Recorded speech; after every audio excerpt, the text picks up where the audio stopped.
आपने रावण का नाम तो सुना होगा। तो लंका का राजा था रावण, लेकिन वो था। आज रावण की परिभाषा क्या है? हालांकि अगर मैं पूछूं कि रावण कौन है, तो हमारे दिमाग में एक ही छवि आएगी कि भाई जिसके बड़े बड़े सिंह हैं, 10 बड़े बड़े सिर हैं, जो जोर जोर से हंसता है, जिसके बड़े बड़े दांत हैं, जो राक्षस है वो रहे रावण। लेकिन मेरे भाई बहन, ये रावण की परिभाषा नहीं है। रावण एक त्रेता युग में आया था जिसके 10 सिर थे, लेकिन मेरे भाई बहन उस रावण को तो हमारे प्रभु श्री रामचंद्र जी ने समाप्त किया, उसका दमन किया, उसका वध किया। लेकिन आज कलयुग में रावण देखा जाए तो कौन है? अब वो रावण तो नहीं रहा जिसके 10 बड़े बड़े सिर हैं, लेकिन मेरे भाई बहन रावण वो जो गाय माता जी से प्रेम ना करता हो।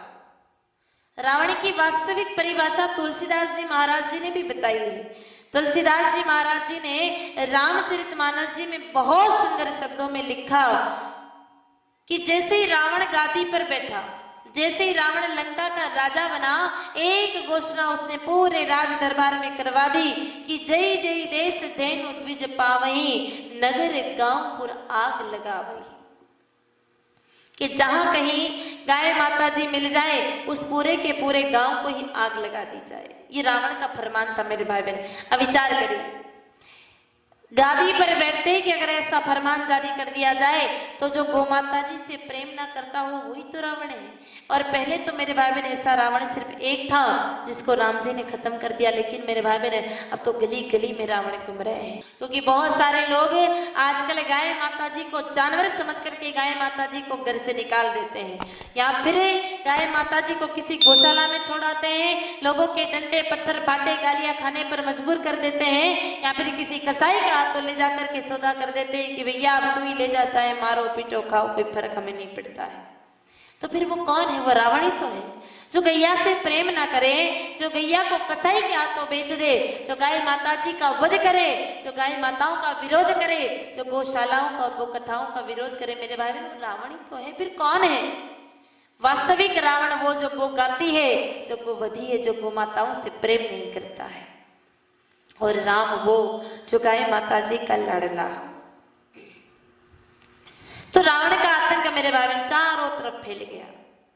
इतना आतंक छाया, इतना आतंक छाया कि तुलसीदास जी महाराज जी ने लिखा कि चलत दसानन डोलत अवनी, गरजत गर्भ स्रवैसुर रवनी। कि रावण जब चिल्लाता था मेरे भाई बहन, तो धीरे धीरे उसकी चिल्लाहट को सुनकर के देवताओं की स्त्रियों के गर्भ तक गिर जाते थे। इतना आतंक उनका छाया। मानव मात पिता नहीं देवा, साधु न सन करवा वही सेवा।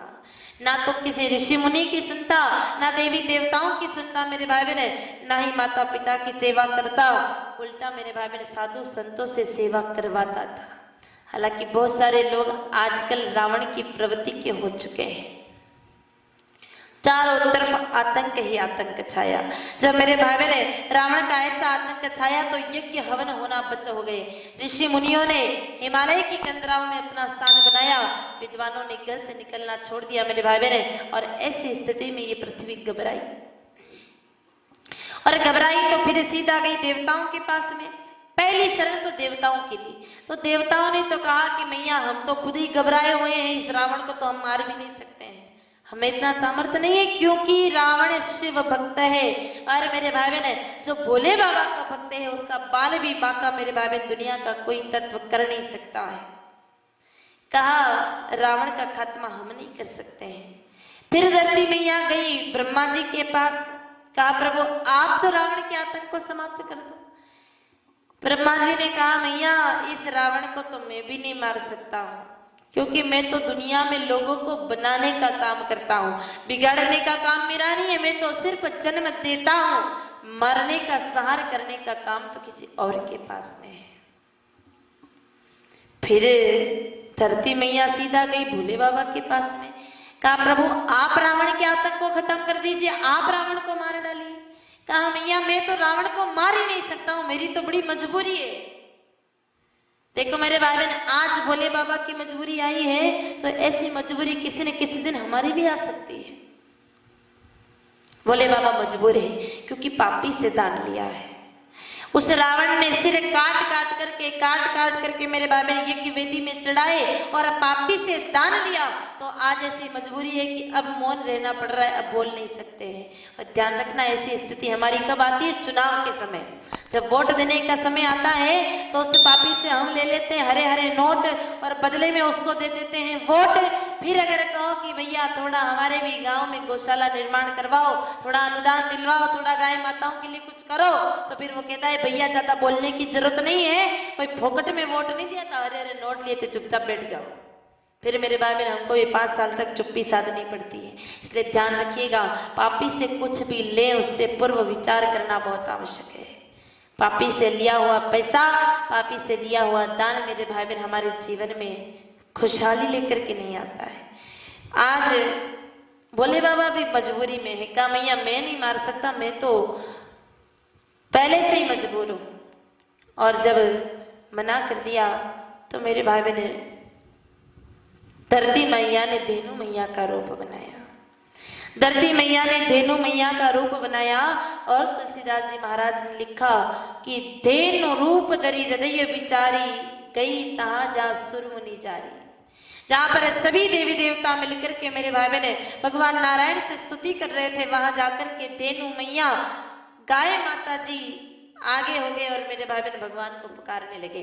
और ध्यान रखिए, धेनु मैया का ही रूप बनाया, चाहती तो भैंस का भी रूप बना सकती थी, क्योंकि भैंस की वैल्यू तो मार्केट में थोड़ी ज्यादा भी है, पैसा ज्यादा आता है, ज्यादा पैसे की होती है, तो चाहती तो भैंस का भी रूप बना सकती थी।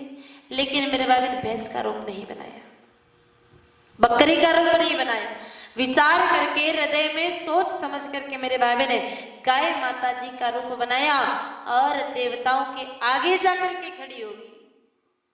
फिर मेरे भाई बहन जय जय सिरनायक जन सुखदायक प्रणत पाल भगवंता, गौ द्विज हितकारी जय सरारी।